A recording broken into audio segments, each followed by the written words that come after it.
It's your girl Chrissy, and you're here with S.U.M Ent. You know you want some? Come get some. Millions of Americans, including more than 2 million African American families, are better off thanks to our extension of the child care tax credit. And We're on our way to Brooklyn for Barack, a nice little organization in Brooklyn on DCAL. They're trying to raise awareness for young voters and support Barack's movement into getting him into office again. So, let's go in. Voting for Obama, screaming, oh, Obama. Brooklyn for Obama, screaming, oh, Obama. Brooklyn for Obama, screaming, oh, because Obama. Nobody who works hard in America should be poor in America. I'm the voice of best, I promise that I'ma get them re-elected. That's word to my mama. If you're unemployed, got a job or hustling, ganja, let them know we going to the poll. Voting for Obama, little homies give me that. When they see me on the block, they be screaming out black. Throwing bees for Barack, the president is black. And in a few weeks, we making sure it's black ass remaining that seat. We're gonna get up on our feet like we about to hit the club. And the special guest ain't no. It's your girl Chrissy, here with S.U.M Ent, and also Hood to Hood. And we're at the Sugar Hill Supper Club.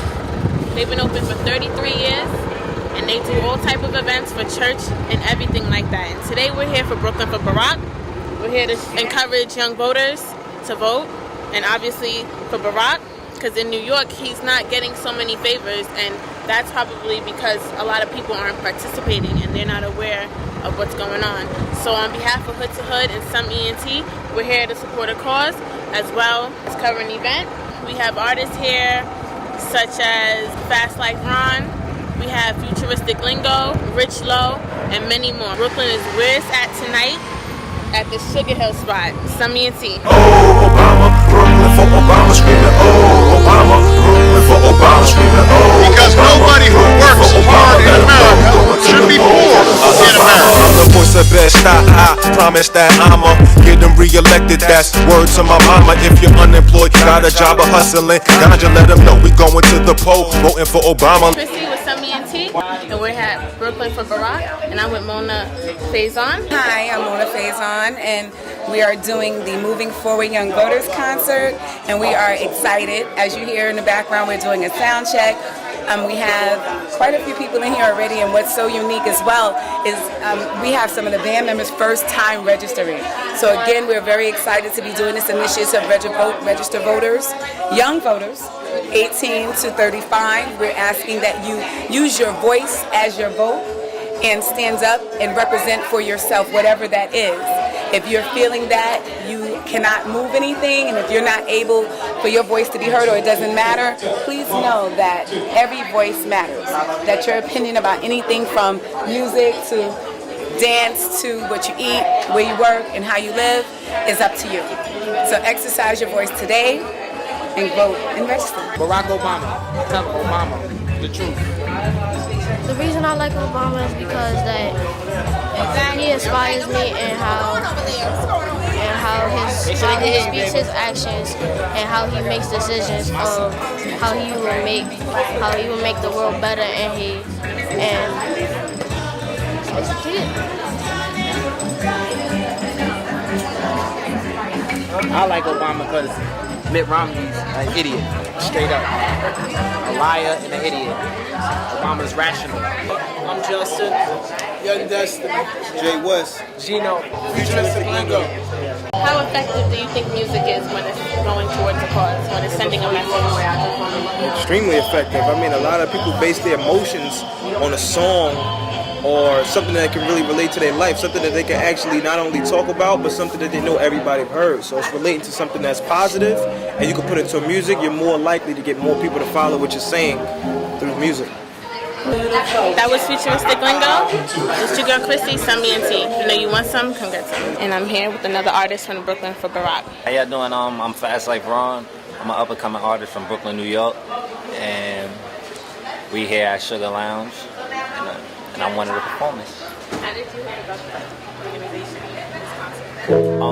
Through my bro, my manager. Yeah, well, through me, through Alexis Ruby, Alexis Matherin. Yeah, that's like this little sister and all that. How effective do you think music is when it's conveying a message? Music is very effective because you have many ways you can express yourself that you probably can't even tell others, but people find a better way in expressing it through music. All right, thank you so much. This is S.U.M Ent, and we're looking forward to their performance in a few. Inside Sugar Hill with Live Wire. It's your favorite. What's going on? And we're at the Brooklyn for Barack event. Yes. Brooklyn for Barack. Started as a small idea, you know what I'm saying? Then I partnered with my partners, Alexis, Ruby Management, and Mona Faison. And this is the fruit of our ideas, you know what I'm saying? Brooklyn got behind it.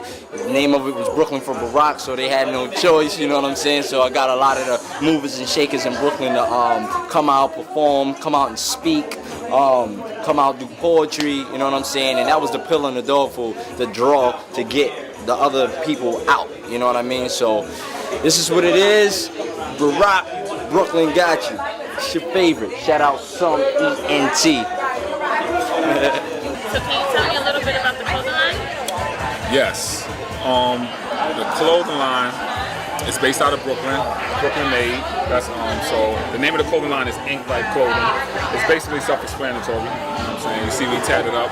It's me and my brother too, and we just launched about 6 months ago. So the response been real crazy. It's basically just catering to all our tattoo consumers out there like that. You know, the last person actually had the line like that was Ed Hardy. What we did was just revamped it, made it more urban, you know what I'm saying? So that's basically what the line is about. So we have it on everybody, like NFL, NBA players and everything like that. So of course, being that just launched for 6 months is doing pretty good. So basically that's what the line is about. Do you have locations? Oh, actually we only got an online website, yeah, so inklifeclothing.com, inklifeclothing.com. So, but soon it will be in stores, so be on the lookout for that. Y'all trying to do some kids soon? Yo, everybody asks me that. It's definitely gonna happen. We just gotta come up with a name that's gonna make it unique. Shout out to S.U.M Ent. All right, Brooklyn, yeah. It's Chrissy, and I'm here with Alexis, one of the organizers for Brooklyn for Barack. Can you tell us a little bit about the organization? Sure. Brooklyn for Barack is a collaborative of Live Wire, Ruby Management, and Liaison Services. We came together because we felt it was so important for the community to be active and vote and make a change. Everyone wants a change in their community, in the world, but they never truly are active doing so. Can you just say one thing to encourage all the young voters to vote and why it's so important? And if they don't do it this year, for the next election upcoming? Get out and vote right now, today, this year, November 6th, election, President Obama. All right, thank you. Brooklyn for Barack, S.U.M Ent. Thank you. I'm here with Chanel Gabriel, HBO poet and singer, right here in Brooklyn, New York. Born and raised. How did you get a part of the Brooklyn for Barack? Well, actually, Live Wire is featured on my upcoming album, which is entitled Aim High. He's actually on a remix for the title track. And Live Wire's a good friend of mine, and he definitely told me, yo, I'm doing this dope show, and I know you're gonna bring the fire, you know, you're gonna bring the poetry, you're gonna bring a little singing, and you know, he knows I'm very passionate about civic awareness and things of that nature, so that's why I'm here. How do you feel about voting? Anyone that follows me on Twitter will know that I'm very passionate about just being aware of what's going on in the world around me. I'm very much into politics and what's going on with, you know, law officials and in our society.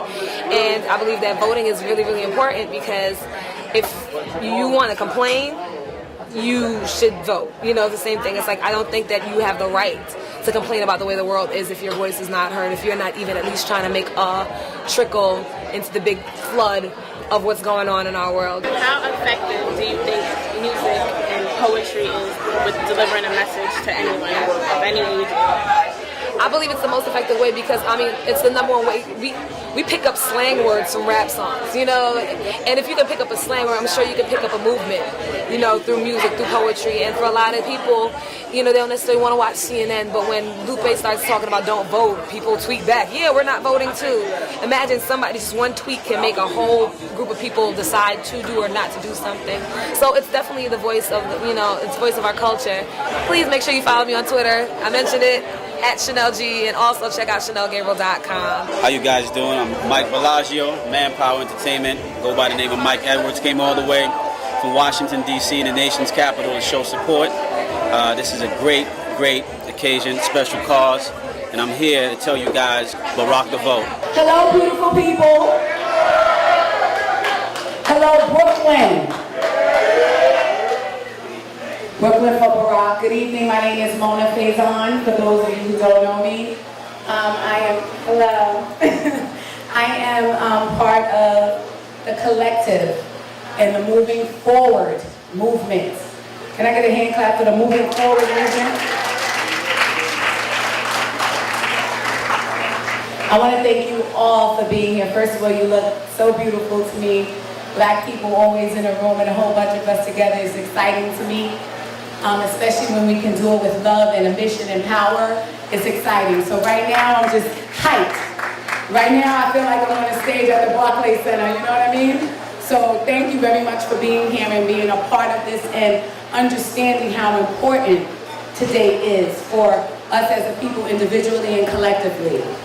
First and foremost, I want to give thanks for the Sugar Hill Restaurant and Supper Club for supporting us this evening. We have some lemonade and they're going to bring down some other things. There's a menu here for you to order. I don't know if you've ever eaten here, but I need to tell you this is one of the best kept secrets in Brooklyn. If you don't know about it, their brunch for Sunday is outstanding. I also want to give thanks to Livewire. Please utilize your voice. Your voice as a vote, and that's one of the taglines we've been using, is also essential. Please don't ever think that you do not matter, that what you have to say, your opinion, does not matter. Because if you do not move forward or if you do not take a stand, then that means you're willing to allow other people to have power in your life, in your community, and in what you do and say. So I need you to understand that first and foremost. Politics is a necessary evil, is what I call it. But I need us to understand, more importantly, how it is such an essential part of how we live. It's essential to our schools. It's essential to our health system. It's essential to this violence that is definitely plaguing our streets right now. And as we are all sitting here today, I see that it's essential to you. Because you can be anywhere else right now at Saturday at 5:30, but you chose to be here with us. Yeah. And for that, I commend you. Yeah. So now I want to introduce Carlos Fulton.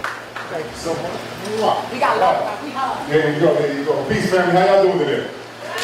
All right, so listen, my name is Brother Carlos, and the reason I'm here, I don't rhyme, I don't sing, well, not very well. But what I do is I deliver a powerful message. See, I'm an educator.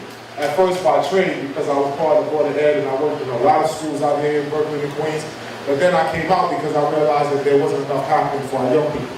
So I started a program and became a vendor for the DOE. So that means I get contracts to provide services. So I do management training in schools. And I work with target groups of young men. And I give them my own curriculum.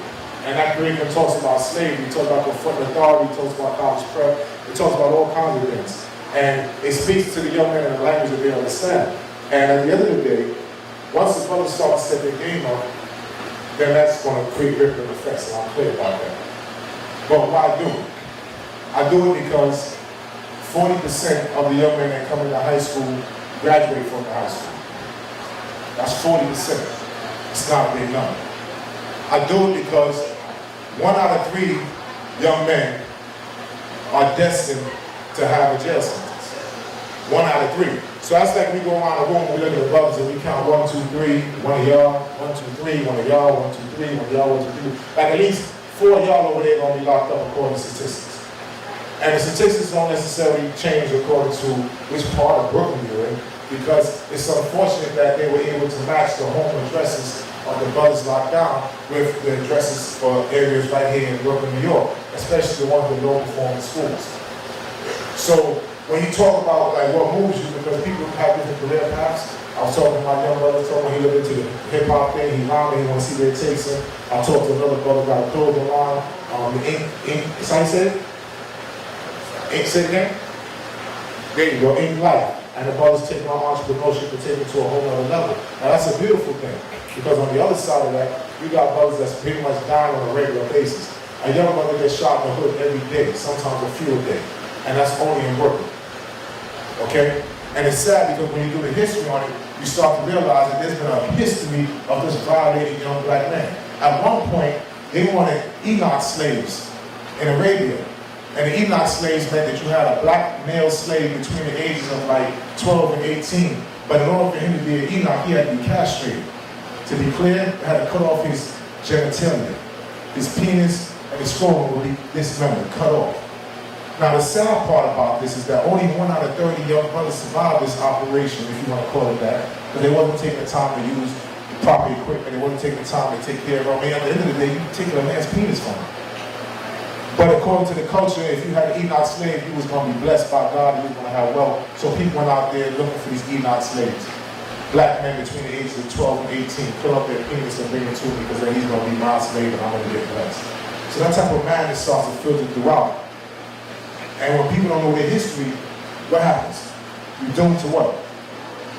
You're doomed to what?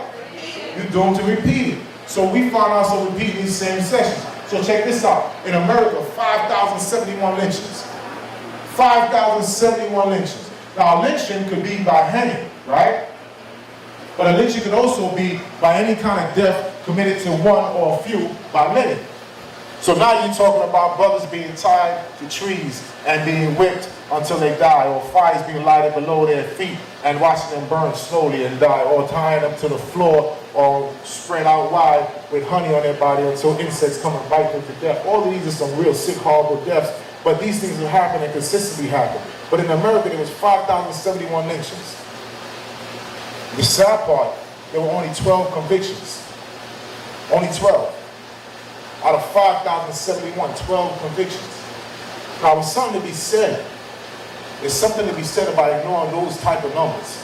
12 convictions out of 5,071 murders.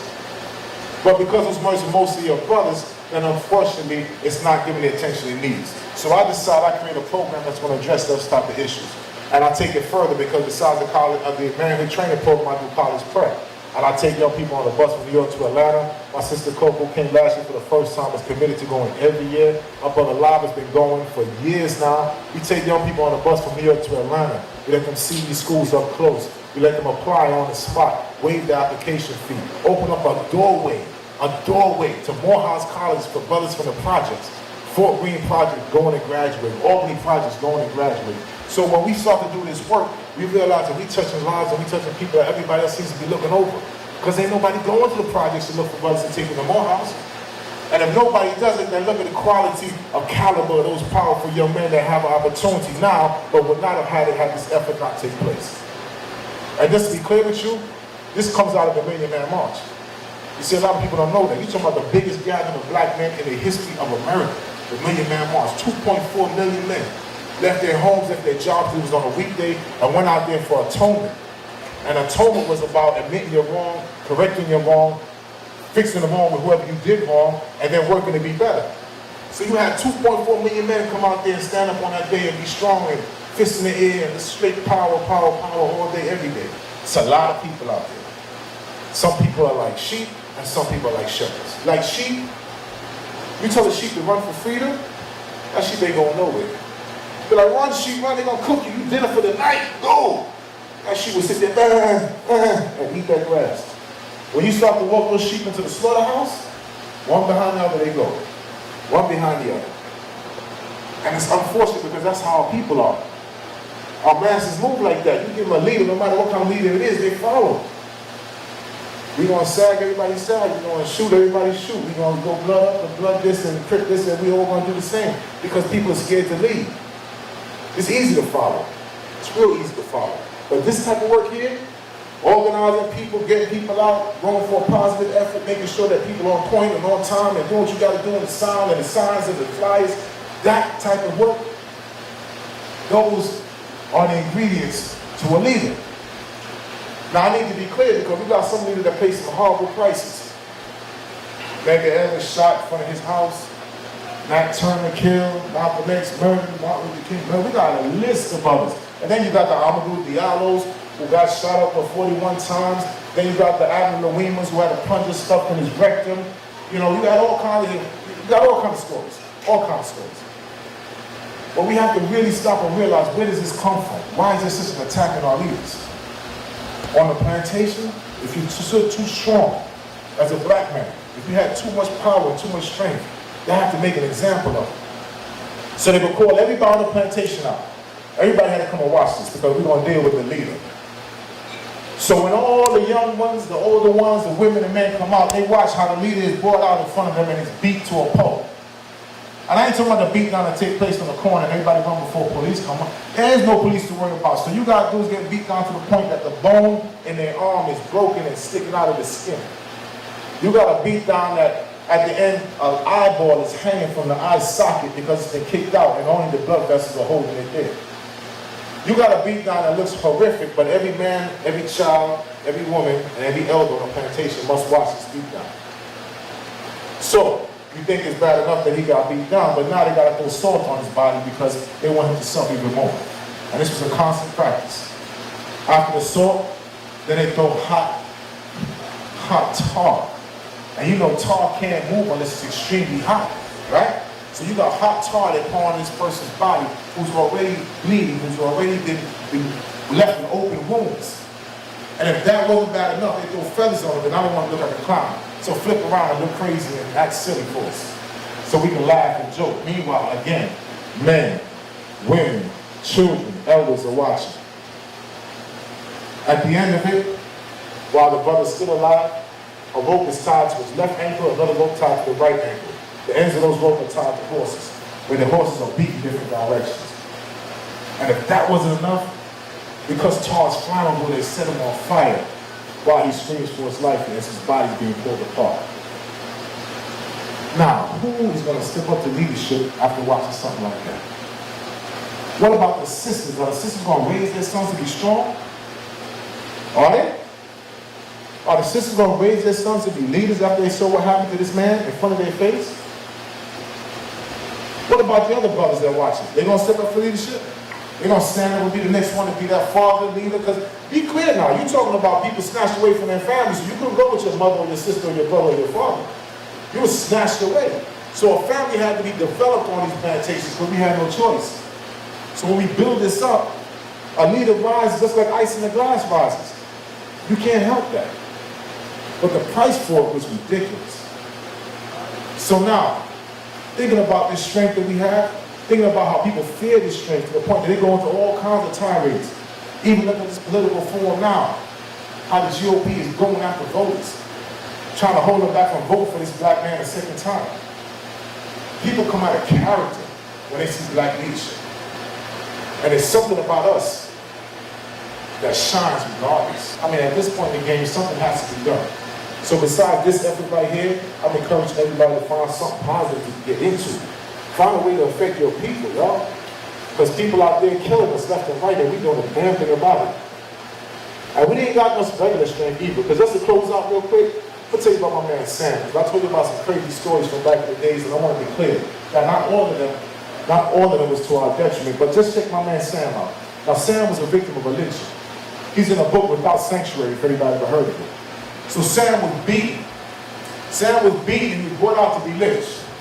But as lynchings go, this was not a small deal. You got posters up, lynching Friday night, 7 o'clock, come through, holler. They put all over, miles away, people traveling in to see lynching.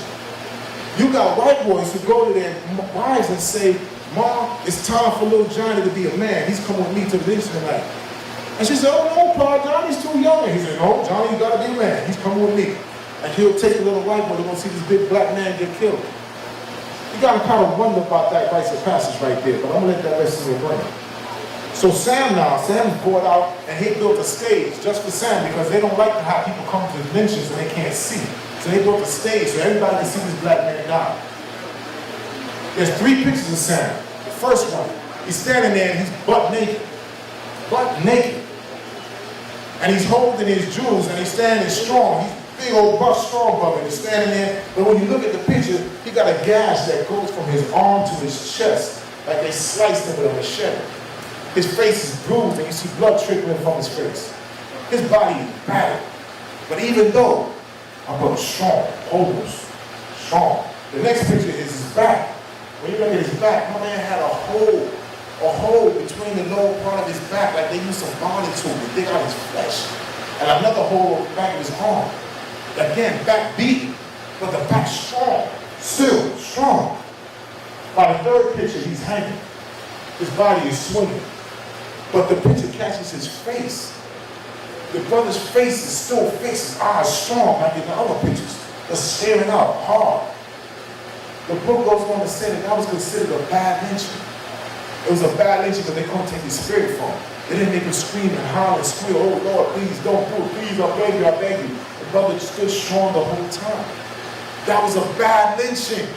They had a science to this stuff. And because it was a bad lynching, then they would go out and find another brother and make him pay even a hell of a more price just so they could hear him scream and squeal and beg. Y'all hear me about this now? See, because those people had some children and grandchildren and great-grandchildren, and some of them are in charge of our city right now. Don't forget about the New York riots, when the Irish couldn't pay the Johnson draft, and we was already paying our money, because we made money in Manhattan years ago. Don't sleep, we wasn't always broke. And because we got out the draft, they decided to start killing us one by one. Had brothers hanging from light poles in Manhattan with their testicles cut off. It's been a history of atrocities, but it's also been a consistent strength. And like my man Sam stood there, even in death, they couldn't take his spirit from him. And that made him angry. So think about the strength you all have. I'm focused on the brothers and the sisters. I know y'all got it hard too, but think about the strength that we have as a people. Because without our strength, we would be nowhere. Even in slavery, we make more contributions to society than most people.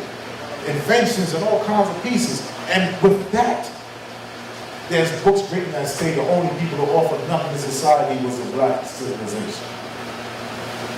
Listen, I want y'all to do your history for me. I want y'all to do your history. I want y'all to find out something. Everybody in this room is charged to find out something about your people, and when you find it out, you gotta share the information. Because knowledge that's withheld is ignorance. So when you know something, you gotta share it. Can I get your commitment for that, please? Give me a round of applause if you're gonna go out there and find out something. I'm dead serious too. Don't give me now. Everybody got to find out some information about their people and share it, because that's how it works. Each one teach one. I mean, at this point in the game, something has to be done. So besides this effort right here, I'm encouraging everybody to find something positive to get into. Find a way to affect your people, y'all. Because people out there killing us left and right, and we doing a damn thing about it. And we ain't got much regular strength either. Because just to close out real quick, I'll tell you about my man Sam. I told you about some crazy stories from back in the days, and I want to be clear that not all of them was to our detriment, but just check my man Sam out. Now Sam was a victim of a lynching. He's in a book Without Sanctuary, if anybody ever heard of it. So Sam was beaten. Sam was beaten and he was brought out to be lynched. But as lynchings go, this was not a small deal. You got posters up, lynching Friday night, 7 o'clock, come through, holler. They put all over, miles away, people traveling in to see the lynching.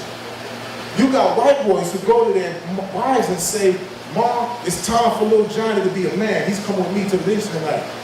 And she said, oh no, Pa, Johnny's too young. And he said, no, Johnny, you gotta be a man. He's coming with me. And he'll take a little white boy to go see this big black man get killed. You gotta kind of wonder about that rites of passage right there, but I'm gonna let that rest in your brain. So Sam's brought out and he built a stage just for Sam, because they don't like to have people come to his lynchings and they can't see. So they built a stage so everybody can see this black man die. There's 3 pictures of Sam. The first one, he's standing there and he's butt naked. And he's holding his jewels and he's standing strong. He's big old buff strong brother. He's standing there, but when you look at the picture, he got a gash that goes from his arm to his chest, like they sliced him with a machete. His face is bruised and you see blood trickling from his face. His body is battered. But even though I'm brother strong, almost strong. The next picture is his back. When you look at his back, my man had a hole between the lower part of his back, like they used some bonding tool to dig out his flesh. And another hole on the back of his arm. Again, back beaten, but the back strong, still strong. By the third picture, he's hanging. His body is swinging. But the picture catches his face. The brother's face is still fixed, his eyes strong, like in the other pictures. They're staring out hard. The book goes on to say that was considered a bad lynching. It was a bad lynching because they couldn't take his spirit from him. They didn't make him scream and holler and squeal, oh Lord, please don't do it, please, I beg you, I beg you. The brother stood strong the whole time. That was a bad lynching. They had a science to this stuff. And because it was a bad lynching, then they would go out and find another brother and make him pay even a hell of a more price just so they could hear him scream and squeal and beg. Y'all hear me about this now? See, because those people had some children and grandchildren and great-grandchildren, and some of them are in charge of our city right now. Don't forget about the New York riots, when the Irish couldn't pay the Johnson draft, and we was already paying our money, because we made money in Manhattan years ago. Don't sleep, we wasn't always broke. And because we got out the draft, they decided to start killing us one by one. Had brothers hanging from light poles in Manhattan with their testicles cut off. It's been a history of atrocities, but it's also been a consistent strength. And like my man Sam stood there, even in death they couldn't take the spirit from him. And that made him angry. So think about the strength you all have. I'm focused on the brothers and the sisters, I know y'all got it hard too, but think about the strength that we have as a people. Because without our strength, we would be nowhere. Even in slavery, we make more contributions to society than most people. Inventions and all kinds of pieces. And with that, there's books written that say the only people who offered nothing to society was the black civilization. Listen, I want y'all to do your history for me. I want y'all to do your history. I want y'all to find out something. Everybody in this room is charged to find out something about your people, and when you find it out, you gotta share the information. Because knowledge that's withheld is ignorance. So when you know something, you gotta share it. Can I get your commitment for that, please? Give me a round of applause if you're gonna go out there and find out something. I'm dead serious too. Don't give me now. Everybody gotta find out some information about their people and share it, because that's how it works. Each one teach one. It's Chrissy here with S.U.M Ent. I'm also here with... Yo, it is your boy Chapters, and we are rocking with S.U.M Ent. Yeah! You know, voting is really important. You know what I mean? If that small percentage could be the deciding factor between where the next 4 years of your future goes. You know what I mean? So that's really what brought me out here tonight. And what type of performance are you putting on tonight? I actually am not planning on performing tonight. Just supporting? I'm supporting. You know, I heard that might be changed later on. Hopefully not, but I'm a supporter. I just came to support. What would you say to encourage young voters? Everything you decide to do in this country is governed by those that stand above you in it. Government, president, etc. And your vote, or you not voting, there's no black and white. There's no gray area. This is black or white. By not picking one, you are choosing the other. So if you don't vote for Barack, you're voting for Romney. And that right there will determine the next 4 years of your future and how it turn out. If taxes decide to raise, etc., that determines how much money goes into your pocket and what you're able to do if you are a young entrepreneur or whatever it is that it be. Or how your mother will take care of family, etc. You know what I mean? So make sure that you make that choice for you and your family. Vote Brooklyn Obama. What's going on, man? It's your boy Hot That Blizzy on behalf of S.U.M Ent. We out here with Brooklyn for Barack, you know what I mean? Make sure you Barack the vote. It's Chrissy with S.U.M Ent, and I'm here with... It's your boy J Money. I'm out here, Brooklyn, what's up? Alright, what brings you here for Brooklyn? I'm out here, you know, register to vote, showing everybody some love. Thanks for Live Wire and Ruby Management for having me out here. We're just out here to show love and get Brooklyn together. You know, just come together as one. Playboy, Fresh Flying Flash, you the movement, what's up? What brings you here tonight? Barack Obama, of course, but I'm close friends with Live Wire. I call him out to some events I do, motivational events. He called me out to his, and I'm a Barack Obama supporter. Shout out S.U.M Ent, success, unity, and money. It's your girl Chrissy, and I'm here with... Vaughn Jeff. Best I Zone, Vaughn Jeff. Alright, cool. What brings you out here for Brooklyn for Barack tonight? Well, I'm from the community. You know, I'm a Democrat, and I'm introducing myself as an artist right now, and I'm also like a community liaison of Bedford-Stuyvesant. So for them to have this event at Sugar Hill in Bed-Stuy, and for me to be introducing myself as an artist at this particular time, I think it was a good segue for me to just introduce my artistry, you know, at this event, you know, and I have a particular song I'm gonna perform tonight catered to Obama. And what's the title of that song? Obama. Obama. For Right. Obama. And Brooklyn for Obama. What would you like to say to the young voters to encourage them to vote? Why is it important? To the young voters, when you say young, do you mean age-wise or? Just to the generation. Okay, so Because when you say young, to me, I take young as I use the word naive. You know what I'm saying? It's not necessarily an age. You know, you got people that are adults that are naive and young in different aspects. So, you know, I target the people that are naive and let them know that it's important for us to vote, especially block to block, community to community, borough to borough. You know, so it's important for us to definitely vote and be heard, because if our voices are not heard within our community, we're not going to be heard on a larger scale. This evening went great. Like, the movement itself is great. Brooklyn for Barack. Brooklyn is so united, and for them to do this cause, to unite every other borough and all people of Brooklyn was just an amazing thing to do.